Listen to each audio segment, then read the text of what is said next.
They're highly trained, heavily armed, and work in the world's most violent places. Statistically speaking, this is a high-risk occupation. It's one of those jobs that's a necessary evil, extremely dangerous. Critics call them guns for hire, a private army, mercenaries. It's a group of people with firepower, sometimes very sophisticated and very formidable firepower. They're private military contractors, the so-called shadow military, and they're a multi-billion-dollar industry. They're just literally a solution in a box, a gift wrap box of a bunch of new troops. There's a lot of hype around private military companies, them being out of control. For years, these veterans of the military's most elite forces, Rangers, SEALs, Delta Force, and Green Berets, have shunned the limelight, operating on the fringe of military command. And when that happened, all hell broke loose. Now, as we go deep inside this secretive world, behind the scenes of contractors' highly dangerous training operations, the inner workings of the shadow military are revealed. There are only a small number of people in the world who can do that kind of work.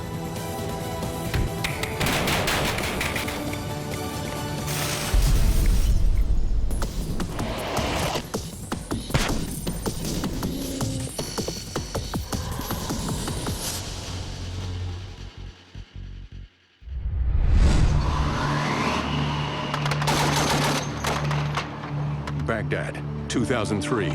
As the war in Iraq devolves into an increasingly bloody counterinsurgency, L. Paul Bremer, head of the United States Coalition Provisional Authority, is the most high-profile American in the country. He is also the high-value target for insurgents opposed to the U.S. occupation. Here you have someone who's incredibly important, whose kidnapping or death would have been a disaster. Bremer's presence is a virtual invitation to terrorists, yet it's not the American military that's in charge of keeping him safe. Instead, his security is contracted out to Blackwater, a private military firm staffed largely by veterans of the military's special operations teams. They're hiring former highly trained Navy SEALs, Delta Force members, members of some of the U.S. Army's most elite units. Travis Haley, a case in point, is a 15-year Marine Special Ops veteran and a Blackwater contractor on Ambassador Bremer's security detail. Protecting one of the most wanted men in Iraq was a very dangerous job. You have to have the mentality of somebody who actually in some way enjoys this kind of operations. It's very, very high stress. Blackwater is paid more than $27 million in a no-bid contract to be Bremer's bodyguard. To do it, they field 3 armed helicopters, 2 K-9 teams, and 36 veteran contractors. Despite all the threats on his life and actual attacks on his motorcades or his ghost motorcades where they thought he was, there was never really any true harm done to him. Contracting out Bremer's security marks a sea change for the U.S. military, which traditionally takes care of what are called mission-critical functions itself. Some people might ask, why wasn't this done by Marines? Why wasn't this done by conventional U.S. forces? The answer is that Blackwater, which is just one of many private military contractors in the war zone, is part of a highly publicized effort to streamline the Pentagon through privatization. To transform the department, we must take advantage of the private sector's expertise. That speech is delivered on September 10th, 2001, just one day before Al-Qaeda brings down the World Trade Center. Soon, tens of thousands of U.S. troops are on the ground in Afghanistan and Iraq. And a short while later, so are tens of thousands of their private military counterparts. Insiders call it the gold rush. In those days, since so much stuff was happening so fast, so much money was flying into Iraq, there was no infrastructure to pay people, there were no banks, no wire transfers. The U.S. government was shipping boxes and pallets of dollar bills literally just zip-tied together to Iraq. The Federal Reserve sent nearly $12 billion in cash, mainly in $100 bills from the United States to Iraq. Who in their right mind would send 360 tons of cash into a war zone? But that's exactly what our government did. The reason for this is part ideological. Ambassador Bremer was a leading proponent of military privatization, and part practical. U.S. forces are overstretched. The United States created an environment in Iraq which demanded way more troops than they were actually able to deploy. And this gap was filled by the private sector. Private security contractors are not hired to do combat. What they are hired to do are to protect people and things. They are armed guards. And that is the primary reason not only the American government, but governments around the world use military contractors. They say it enhances their fighting capability. The military love it because the more of this they can shovel off on somebody else, the more combat power they're able to maintain for their primary role, which is to march forward and destroy the enemy. Unknown to most of the public and even some politicians, Iraq and Afghanistan are the most privatized wars in American history. During the first Gulf War in 1991, there is one contractor for every 100 soldiers. A decade later, during the Iraq War, that figure increases tenfold. Contractors are essentially America's express card for the U.S. military. They dare not leave home without them. They're in a place now where they couldn't deploy without them if they wanted to. The military and the private military companies are absolutely dependent on each other. Why?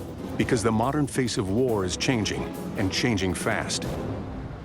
Massive World War II-style troop deployments are giving way to smaller conflicts against counterinsurgencies and terrorist networks, unaffiliated with any country.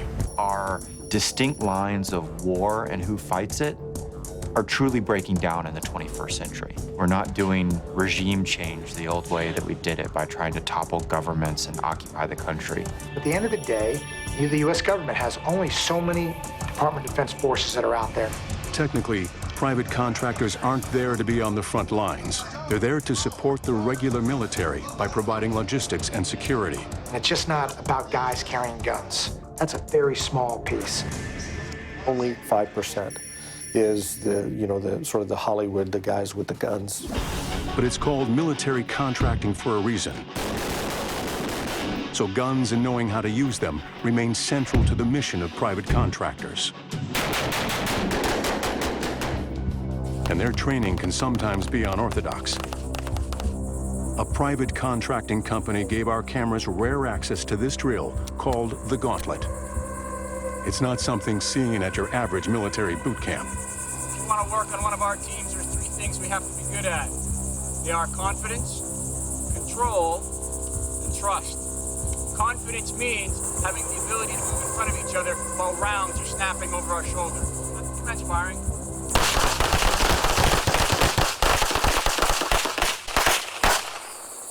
Control is when one single person raises their hand and the entire firing line goes silent. For many recruits, this drill is too extreme, and they drop out of training. The third one, and go ahead and commence firing.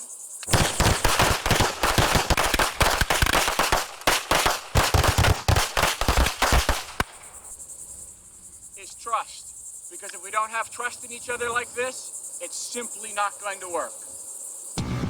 Private contractors are currently deployed in dozens of hotspots around the world. But who are they? What kinds of jobs do they do? How much do they cost? For most of their history, no one knew. Contractors operated in secrecy. And their attitude toward the media was, I don't talk to reporters. It was like, yeah, we'll talk to you if and when we ever feel like it. Don't hold your breath. But in March of 2004, when 4 Blackwater contractors are killed in Fallujah, the veil of secrecy is ripped away. It was a murderous and even barbaric day in Iraq, one of the worst yet for the Americans who've occupied the country for a year now. The contractors are killed in a well-planned ambush. So well-planned, the attackers are carrying video cameras to record the carnage. It was filmed from point-blank range. The bodies of the individuals were burned, dragged through the street, and hung on the bridge. It was a wonderful act of holy jihad, said this man. We are delighted to kill Americans. Those charred bodies on a bridge in Fallujah brought a massive magnifying glass to the entire private military contracting industry. The men, like most all-gun carrying contractors, were experienced combat veterans. One of them, 38-year-old Scott Helvenston, spent 12 years as a Navy SEAL. His work as a civilian in the war zone came with a hefty paycheck, $600 a day, about average for a contractor with combat experience. But Scott Helvenston was like many contractors in saying it wasn't all about the money. He voluntarily chose to support his country and the causes of freedom and democracy. Contractors are highly trained, highly motivated, and highly paid.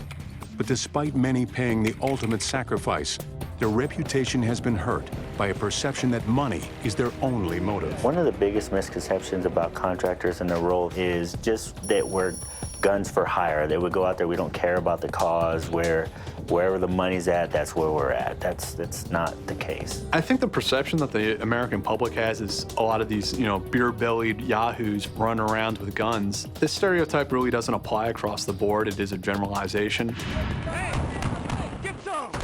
The truth about the industry and the people who work in it is not only complex, it's only now just starting to emerge. Like it or not, they are representing the United States. They are an instrument of foreign policy by proxy. So trying to ignore them and sweep them under the rug and just go, well, they don't really count because they're just a private company, it's a short-sighted view. Whether the growth of the private military industry is a good thing is the subject of heated debate. But people on both sides of the question agree on one thing. Private contracting is definitely not going away. I think private military companies are going to continue to get bigger and bigger, become more prevalent throughout society. When we return, things go bad in Baghdad. The U.S. government didn't have control over the gun carriers. It was a public relations disaster. And later, private contractors deploy on U.S. soil. When I showed up down there in New Orleans, I got front row seats to what the end of the world looks like.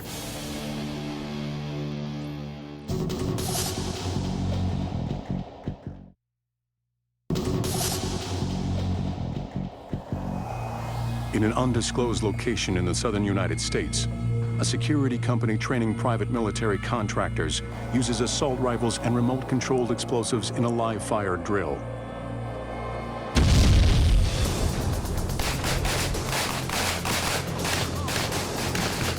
The explosions are real, the bullets are real, and so is the potential for serious injury.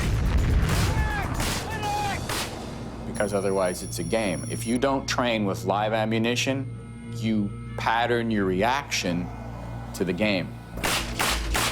The drill is designed to get the client to safety by directing as much gunfire toward the enemy as quickly as possible. If you're not using live bullets, it does not carry the same weight in training. You can play paintball and you can stand up and take stupid risks in paintball because at the end of the day, you're getting hit with a pellet of paint that you would never think of doing if you're standing in front of 7.62 ripping over your head.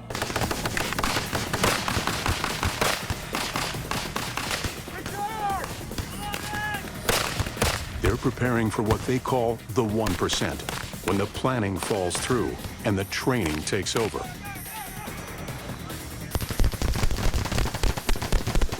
It's 99% boredom and 1%, oh my God, the world's coming down. And if we have to sit down and have a discussion in the middle of the ambush site about who's going to move where and how we're going to do this, it's going to be about a 2-second discussion because we're all dead.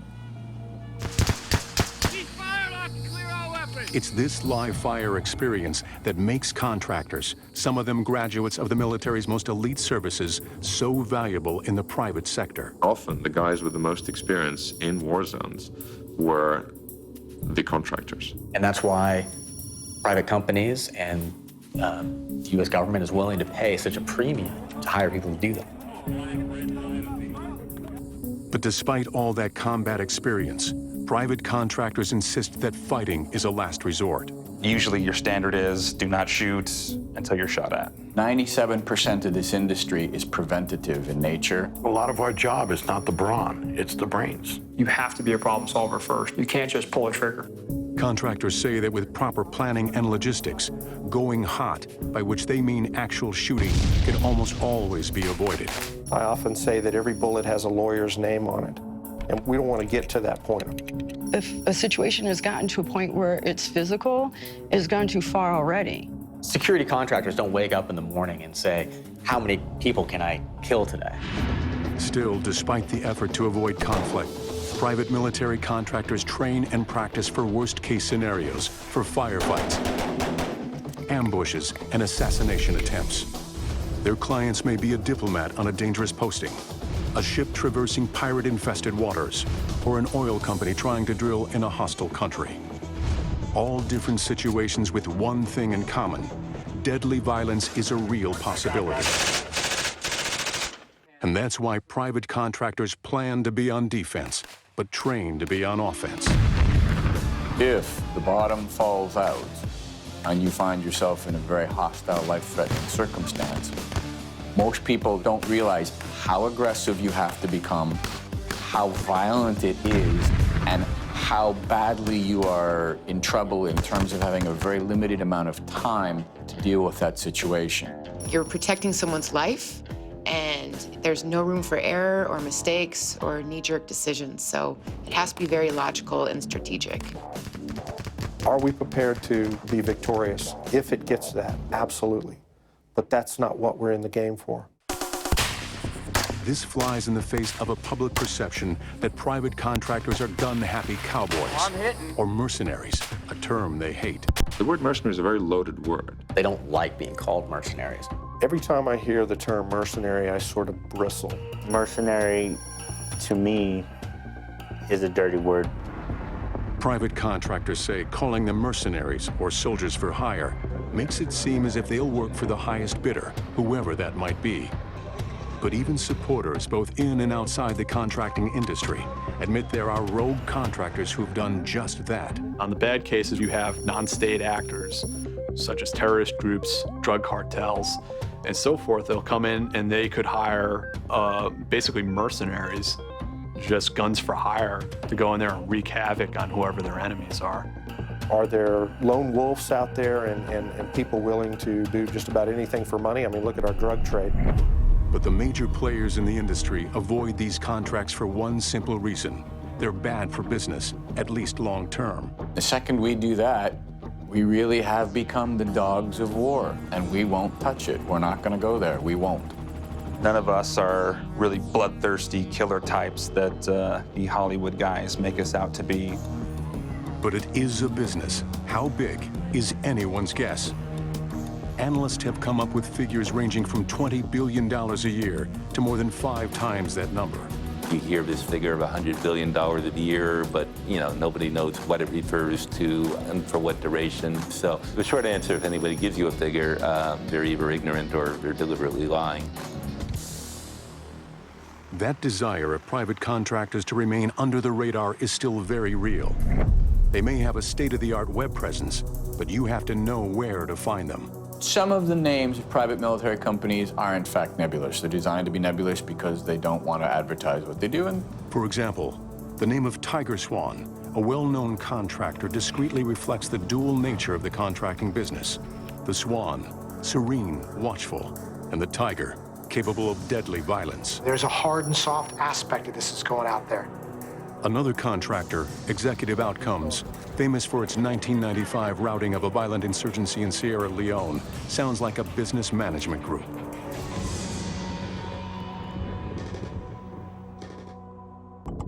And given the bad publicity suffered by Blackwater in Iraq, the company has changed its name numerous times, each change more vague than the last. One was Academy. Another, Z, uses the initials XE, which the company actually admits means nothing. I have to say, I don't even know how you're supposed to pronounce it. And to be honest, the names and the companies, it's neither here nor there. Remember that you're talking about contractors. Ultimately, as with any business, reputation counts. And just as clients, whether they're governments or the energy industry or a VIP worried about protection, do background checks on the contractors they hire, most contractors can afford to be selective about who they hire. In fact, it's a buyer's market. There are people standing in line to get these private security jobs. As the industry slowly lifts its shroud of secrecy, it's tightened its vetting procedures. Critics say it had to happen. They point to the early days of the Iraq War, the so-called gold rush. In the gold rush days, everybody Even mom and pop operations were setting up websites and saying we're ex-military, you know, we can provide former Rangers, Green Berets, SEALs, Special Air Service, Special Boat Service. The rules were different back then, and it was like the Old West. It was like the OK Corral. With no established standards and lax vetting protocols, a lot of people simply lie their way into the war zone. They started hiring almost anybody and putting them into positions that they probably didn't belong in. In some parts of Iraq, the most visible Americans in that country aren't wearing American uniforms at all. They're instead part of a private army of security contractors. There were so many contractors needed so quickly that the usual rules of vetting that these private companies would use themselves were a little bit relaxed. So a few bad apples slipped through the cracks. They created a scandal and created a bad name for the contracting industry. One of the biggest scandals erupts in September of 2007. And it's here, as nearly 20 Iraqi civilians lie dying in the streets of Baghdad, that private military contractors suffer a setback that threatens not just their industry, but the entire American mission in Iraq. The U.S. government didn't have control over the gun carriers. That here were guys out there that, for whatever reason, were willing to open up on a crowd, whether they thought they were under attack or not, and the ramifications were awful. It was a public relations disaster.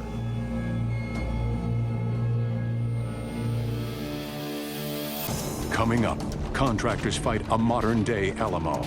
We're getting mortared. We don't think we're going to make it through the night.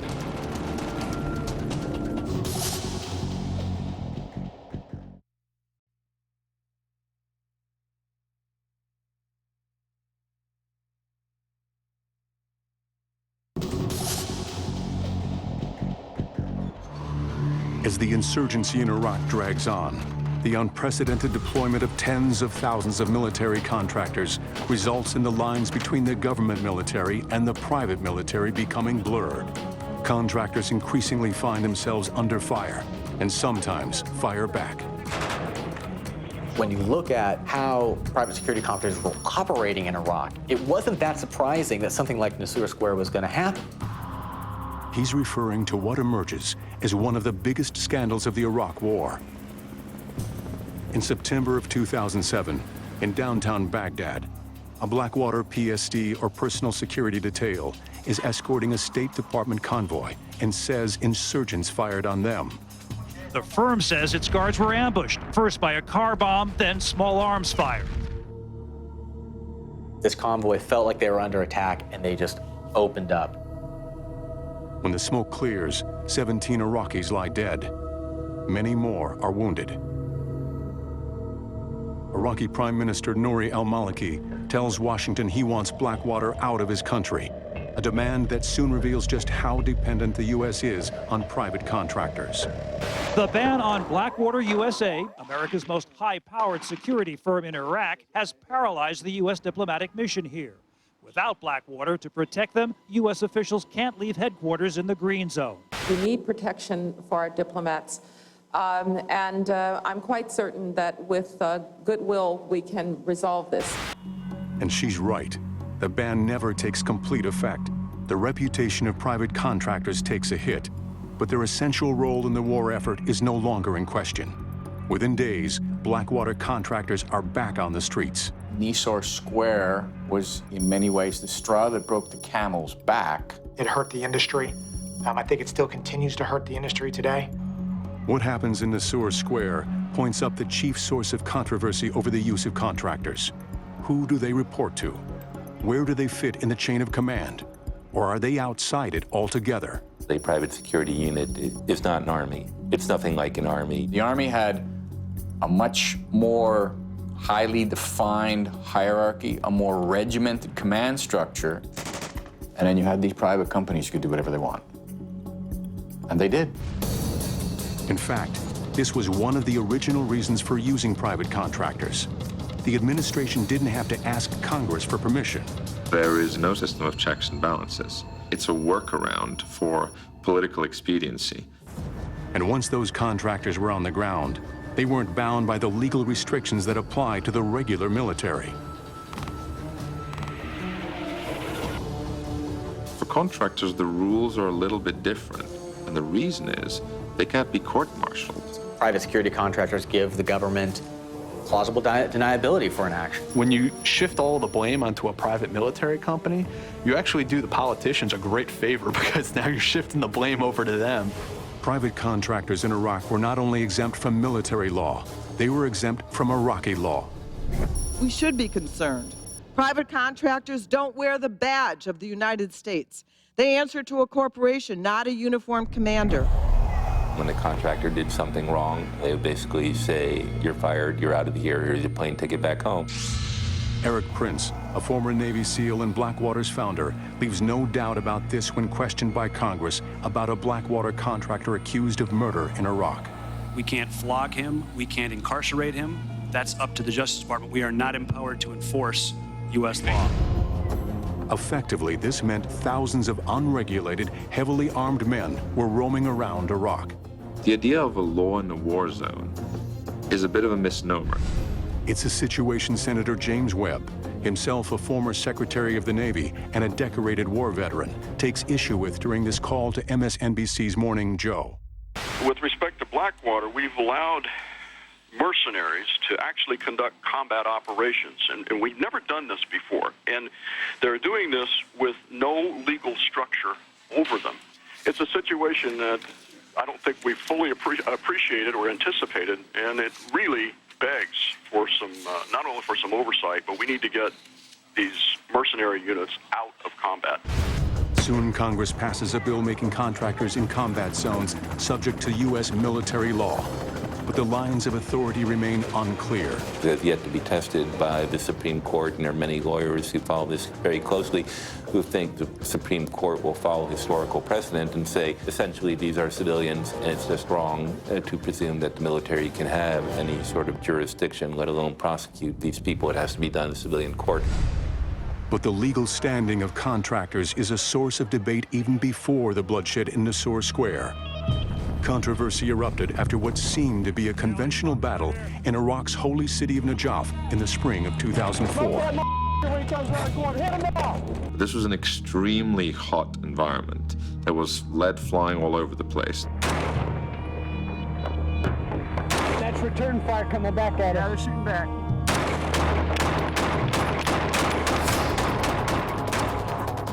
For many people in the military, and particularly for people in private military contracting, this video is one of the most talked about of the Iraq War. Parts of it were shot by Travis Haley. That's him with a sniper rifle. Got a big group coming. Yep, on the wall, squeezing off. As we were heading in, you knew you were in a true battle. What the video shows is Blackwater contractors firing thousands of rounds at Iraqi insurgents attempting to storm the headquarters of the U.S. Provisional Authority. Who needs ammo? What the military said at the time was one of the biggest invasions in the war, of over 1,500 insurgents at any given time coming down on that compound. We got a bunch of bad guys at 12 o'clock, 800 meters from building. Realizing that U.S. soldiers, as well as their own contractors, are in danger of being overrun, Blackwater uses company helicopters to ferry in reinforcements and to evacuate a wounded Marine. We needed to get down there and help our guys and get them out of there. One of the pilots on the ground decided, I'm going to fly my Little Bird in and drop off some ammo for my guys. And that made a huge difference, because tactically speaking, they were down to the last few magazines. But what happens in Najaf remains the subject of debate. And perhaps more than any other incident illustrates the so-called gray zone created by the use of private contractors. Blackwater made the executive decision to break the rules. And it was a horrific day. Talk to Way out there is probably about 800. It's a shot, man. Roger, I got a... I'm gonna go high. Green light. Coming up, New Orleans becomes a war zone. We were kitted up and patrolled just like we would the streets of Baghdad or the villages of Afghanistan.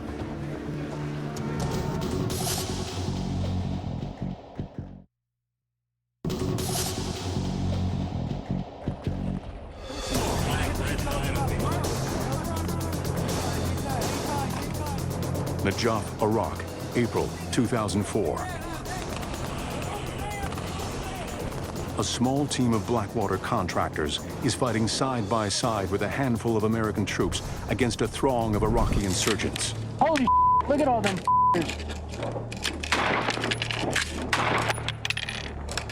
All right, you're on them. There was an entire base, an entire compound being overran. There was an entire U.S. military organization, the United States Army, not doing what they could have done to medevac wounded men out, wounded military personnel. So there was only us that was left. With time running short and no relief in sight, Blackwater assumes the role of the regular military and engages in active combat. When there's a firefight, a lot of these private security contractors don't see themselves any different from a Marine. Now that poses problems, but also means in the heat of the moment that they're looking out for each other. Soldiers that are actually in a firefight, they don't fight for a political cause. They care about the guys to the left and right of them in their foxhole. Critics pounce. This, they say, is clearly an offensive action by a private contractor. Blackwater and even the U.S. military command disagrees. It was complete defense. It was an Alamo situation. Our goal was to go down there and to save these guys, to get them out of there, to support them, not to go in and start offensively engaging the enemy.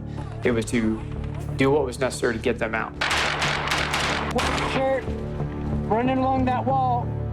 Travis Haley saved a lot of guys' lives. Does he think he's a hero? Probably not. He's just a normal guy doing an abnormal job. That's return fire coming back at us. Yeah, they're shooting back. These overseas engagements essentially create the face of private contractors in the mind of the American public. But few realize that contractors have been deployed on American soil. In August of 2005, as New Orleans reels in the aftermath of Hurricane Katrina, lawlessness reigns. The federal response is a shambles, and Blackwater moves in to fill the void. In terms of the lack of organization and the complete chaos that was raging there, it felt very much like a war zone. In a lot of ways, it was more shocking and disturbing than anything I encountered in Iraq and Afghanistan. This former Blackwater contractor, who does not want to be identified, was among the first on the scene. It was just chaos. There was animals eating dead bodies. There's a dead body right there. They got 7 more inside the convention center right now. And you know what New Orleans police say about this here? We can't do nothing. It was one of the most surreal moments in my life. They brought this body out here and left over. They got children over there. You can't leave this body over here with children at. And I remember thinking to myself, wow, this is what the end of the world looks like. Things are moving so fast, Blackwater arrives without a contract, but claiming they have authorization to shoot if necessary. Soon, at a fee of almost $250,000 a day, the Department of Homeland Security officially hires the firm to help local and state authorities patrol the streets. You've got guys in Kevlar helmets with body armor carrying assault rifles who are suddenly deputized and allowed to act in an aggressive manner on U.S. soil. The law enforcement in the area was completely overwhelmed, so I think contractors were instrumental in helping the law enforcement get things back under control.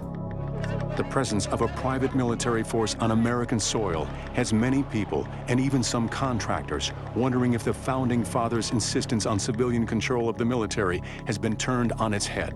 Having to be put in that situation in a major U.S. city was very shocking and very eye-opening to me. What freaked people out about Blackwater in New Orleans wasn't what Blackwater did. It was just the fact that they were there.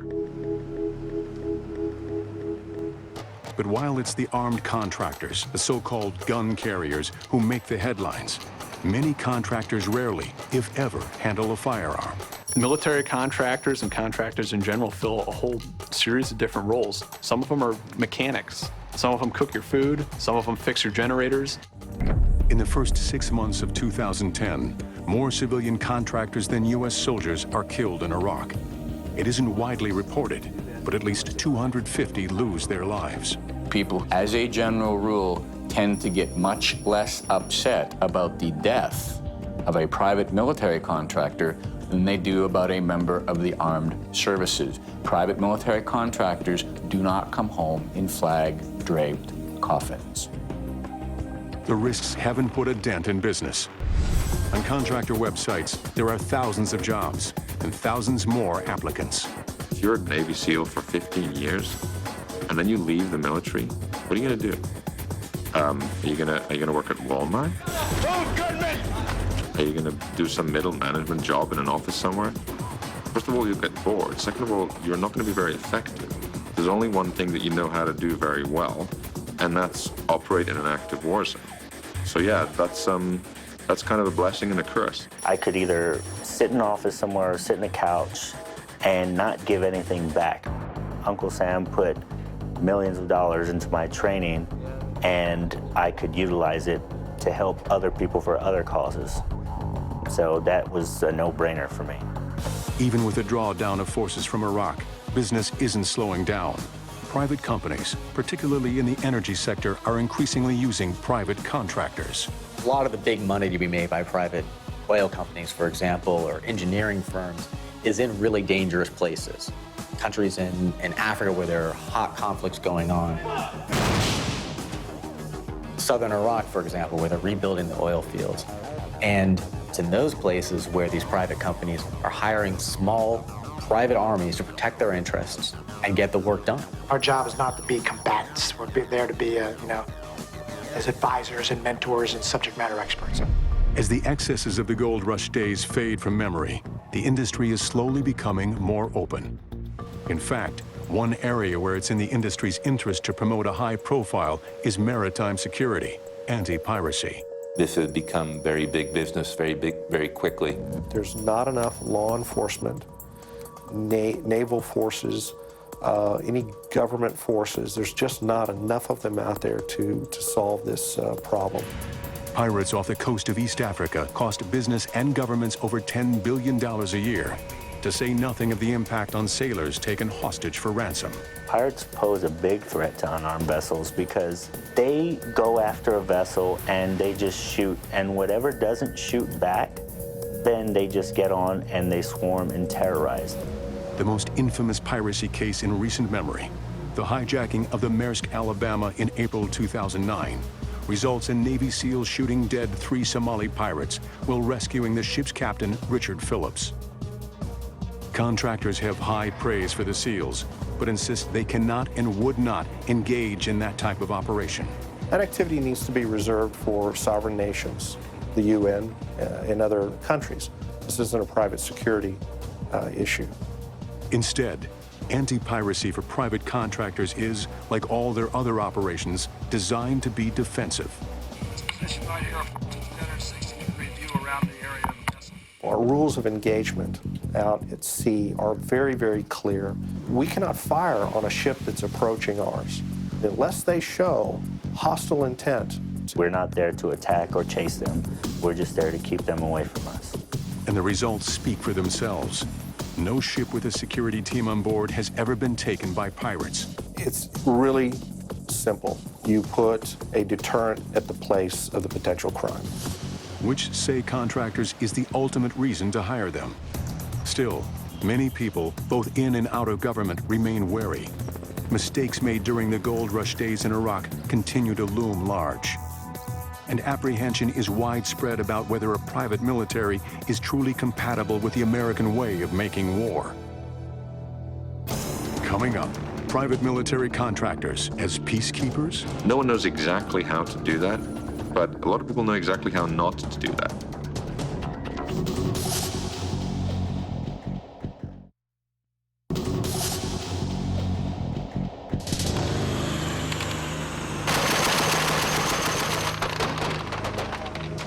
The post-9/11 wars in Afghanistan and Iraq will forever change the roles of private contractors in war making. These smaller conflicts against hit-and-run insurgencies, combined with shrinking defense budgets, are creating templates for future conflicts. And they're tailor-made for private contractors. What we're seeing in the last few decades is people in business suits, respectable members of society, who are backing private security companies with fortunes and getting fortunes in return. But Iraq and Afghanistan raise questions that still don't have answers. For instance, was this battle in Najaf, in which contractors engaged in active combat, an anomaly? That's return fire coming back at us. Technically, it's not supposed to happen, but Najaf wasn't the first time. It has been done before. There is value in the concept. He's referring to a legendary operation in Sierra Leone in 1995, when the contracting firm Executive Outcomes was hired by the government to bring down a violent insurgency. They did it with only 160 veteran contractors, and for a reported fee of $35 million. They stabilized the entire country and prevented a genocide. None of the security companies today do that. Executive Outcomes did it. It was the one company to do it, and no one has emulated them since. That operation has prompted intense debate about whether private contractors can or should play a role in UN peacekeeping missions. The United Nations can do peacekeeping. Peacemaking, where you have to actually stomp your foot down and kill people who are pointing guns at other people in order to stabilize an environment, that's a much more thorny issue, and that's something the UN is not particularly good at doing. Between 2009 and 2010, UN expenditures to private contractors almost doubled to $76 million. This is exclusively for defense-oriented work. But contractors are willing to play a more active, more offense-oriented role.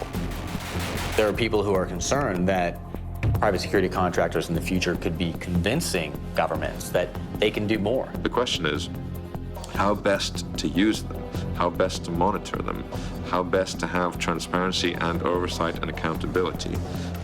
No one knows exactly how to do that. If the past is any indication, those questions will likely be resolved on a trial and error basis. Meanwhile, the UN isn't the only organization seeing its spending on private contractors grow. 70% of the budget of the U.S. intelligence community goes to private contractors now. I characterize the use of private contractors nowadays as a fourth branch of the U.S. government. In fact, the Pentagon has allocated some $3 billion for private contractors as part of its global anti-narcotics program. As the U.S. has poured money into the drug war in Mexico and Central America for the last few years, part of that has gone to private security contractors. The Mexicans themselves had been quick to see this as a growth opportunity. Private contractors' primary role in the global drug war involves training police and military in host countries. They've always sent a few well-placed military advisors. What's a military advisor? Well, if they wear a uniform, they're a soldier. If they don't wear a uniform, they may as well be a private contractor. The industry has even attempted to move into the manufacture of armored personnel carriers, so-called hard cars.